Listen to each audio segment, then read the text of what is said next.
Kementerian Kesehatan telah menyebutkan kasus penularan COVID-19 di kapal pesiar Diamond Princess berbeda dengan kasus lain seperti di Wuhan. Kemenkes khawatir ada mutasi baru dari virus corona. Untuk membahasnya, kami telah mencoba untuk menghubungi Sekretaris Dirjen P2P Kemenkes Ahmad Yuryanto, tetapi yang bersangkutan berhalangan. Tapi kemudian kami telah terhubung dari kampus UNER di Surabaya, ada Guru Besar FKH Profesor Fedix Abdul Rahman. Profesor Fedix, selamat pagi. Pagi.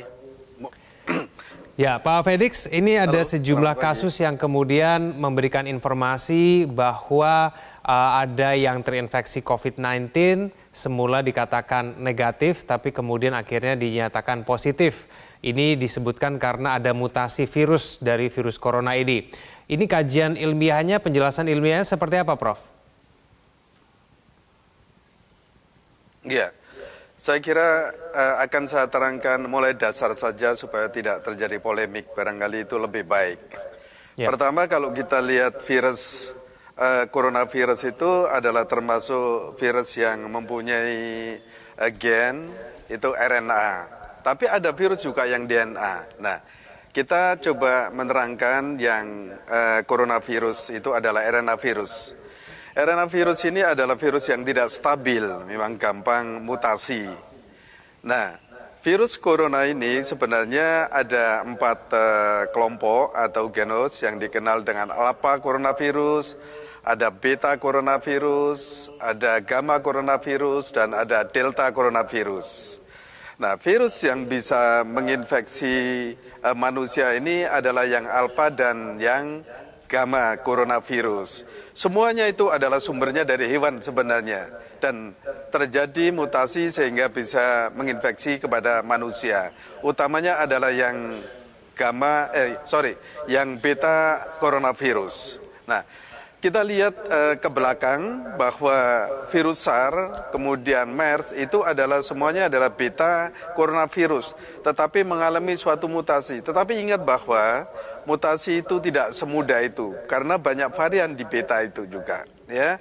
Nah, kapan sebenarnya terjadi mutasi itu? Terjadi kemampuan dari atau tergantung dari kemampuan virus untuk adaptasi, sehingga dia bisa mengenali reseptornya dan akan bisa menginfeksi. Nah, apa yang terjadi mutasi sebenarnya di virus itu adalah namanya spike protein. Nah, spike protein inilah sebenarnya yang menginisiasi untuk mencoba bermutasi sehingga dia mengenali reseptor yang dimiliki oleh induk semang atau dalam hal ini mungkin manusia ataupun hewan.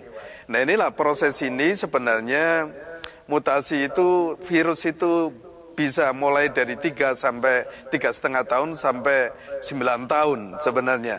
Kalau kita lihat dari SARS, MERS, dan seterusnya itu sekitar 8-9 tahunan. Nah, bagaimana virus itu bisa begitu mutasi dengan cepat? Karena dia beradaptasi dengan lingkungan yang namanya kalau kita dalam tubuh itu ada lingkungan microenvironment. Nah, ketika dia masuk beradaptasi dan mengenali reseptor itu, maka bisa merubah. Nah, kok bisa mengenali? Itulah sebenarnya yang terjadi mutasi. Mutasi itu bisa ada penambahan gen yang disebut dengan insersi, dan ada yang namanya delesi, kehilangan gen untuk menyesuaikan dengan reseptornya itu. Dengan demikian sama seperti kunci dan gembok itu. Kalau dia gemboknya beda, gemboknya itu adalah reseptornya, kunci itu adalah protein dari virusnya, kalau pas ya masuk. Kalau tidak pas maka dia akan mengalami suatu mencoba untuk merubah diri dia dengan cara merubah nukleotidanya yang akan menggoda asam amino itu. Begitu kira-kira gambaran singkatnya. Baik, Prof. Tapi penjelasan kalau mutasi baru dari virus corona ini bahkan tidak menimbulkan gejala apapun, bahkan seperti orang normal biasa, padahal kemudian dinyatakan terinfeksi virus COVID-19. Ini bagaimana, Prof, penjelasannya? Ya, jadi sebenarnya tadi saya katakan bahwa virus ini mengalami mutasi yang alpha dan beta virus itu ada yang kebanyakan awal-awalnya adalah mild kan begitu. tidak menunjukkan suatu gejala begitu ya. Ini mungkin ranahnya dari teman-teman di Balitbangkes atau Kementerian Kesehatan. Tapi coba bagaimana virus itu mutasi ya. Kita lihat dari situ bahwa perlu waktu mutasi itu ya. Virus ini tidak hanya satu strain saja sebenarnya, tetapi ada seperti alpha virus itu mild begitu ya. Tidak menunjukkan gejala, misalnya gitu. Beta juga demikian ada. Nah, virus yang ganas itu adalah virus yang sudah beradaptasi, ya, sudah beradaptasi, sehingga virus ini bisa menyebabkan suatu simptom yang luar biasa, begitu.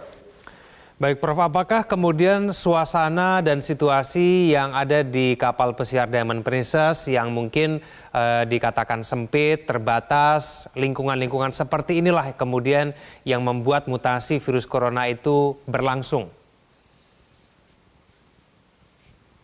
Ya, jadi begini, apa itu fenomena mutasi itu sebenarnya virus itu semakin banyak menginfeksi, maka semakin mudah dia mutasi, begitu ya. Jadi semakin bisa virus itu menginfeksi dari manusia ke manusia, kemungkinan juga terjadi mutasi. Itu adalah fenomena di virus, begitu. Kenapa? Karena ada insersi gen, ya, penambahan dari jumlah gennya itu, atau ada yang kehilangan gennya itu, yang mengkode protein yang namanya S tadi itu, ya. Itulah sebenarnya proses mutasi. Ya. Baik, Prof, apakah berarti ada kemungkinan bahwa proses mutasi ini tidak hanya terjadi di kapal pesiar Diamond Princess, bisa saja di tempat-tempat yang lain, kalau dikatakan Prof tadi, asal jumlahnya yang terinfeksi semakin banyak? Ya.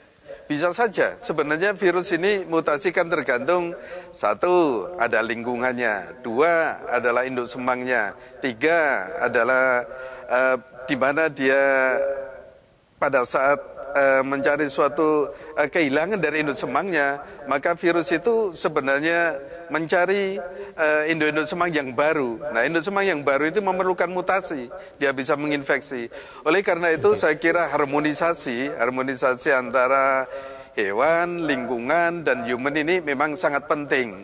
Ketika kita meninggalkan suatu suasana harmonisasi dari lingkungan atau ekosistem, maka itulah virus itu bisa berubah, mutasi untuk mencari induk-induk yang baru, begitu. Karena dia beradaptasi. Nah, ingat bahwa virus itu adalah hidupnya pada sel yang hidup, bukan sel yang mati, begitu. Maka selalu mencari induk semang yang baru. Baik, Prof, lalu kemudian cara untuk melawan dan juga mendeteksi mengenai mutasi virus corona ini bagaimana caranya, Prof? Ya, sebenarnya di teknologi diagnostik biomedicine sekarang itu sudah canggih-canggih, mulai dari PCR yang sudah digunakan saya kira di Litbangkes sesuai dengan standar WHO itu, kemudian ada namanya sequencing, ya, melihat urutan dari nukleotida, mana yang terjadi insersi atau penambahan dari gen itu, mana ada yang delesi, dan mana yang berubah asam aminonya, dan mana yang tidak berubah asam aminonya. Itu bisa dibandingkan satu dengan yang lain, begitu. Nah, oleh karena itu dari sini maka bisa diindikasikan atau diprediksi bahwa virus itu adalah terjadi mutasi, begitu. Baik, apakah ada vaksin-vaksin tertentu, Prof, yang mungkin bisa diproduksi ataupun dibuat begitu yang kemudian bisa dilakukan untuk melawan dari virus ini?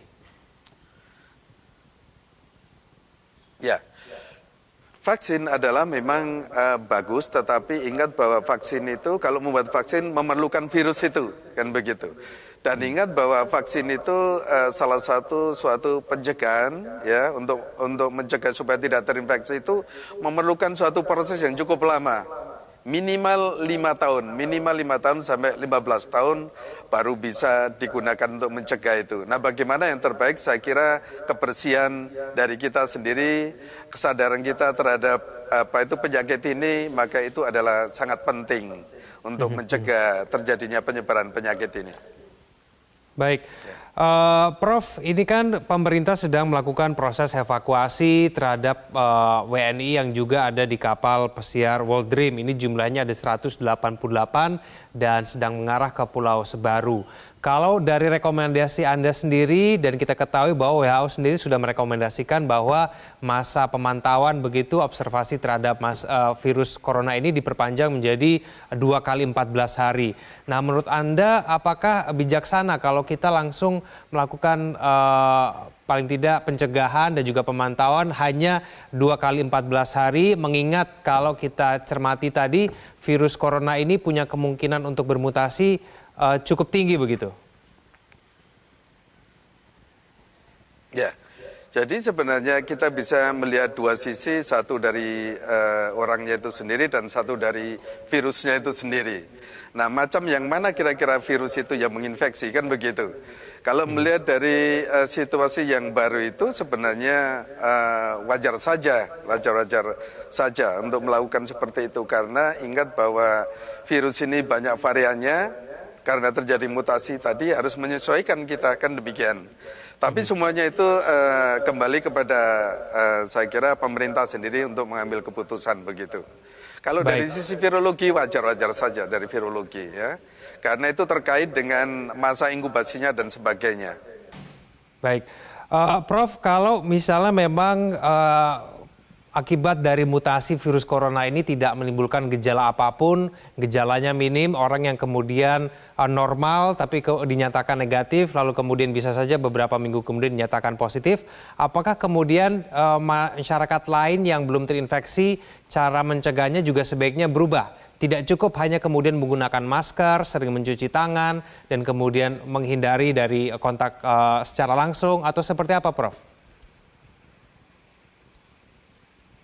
Ya, saya kira sesuai dengan standar WHO. Kalau dalam hal ini di sini adalah Kemenkes.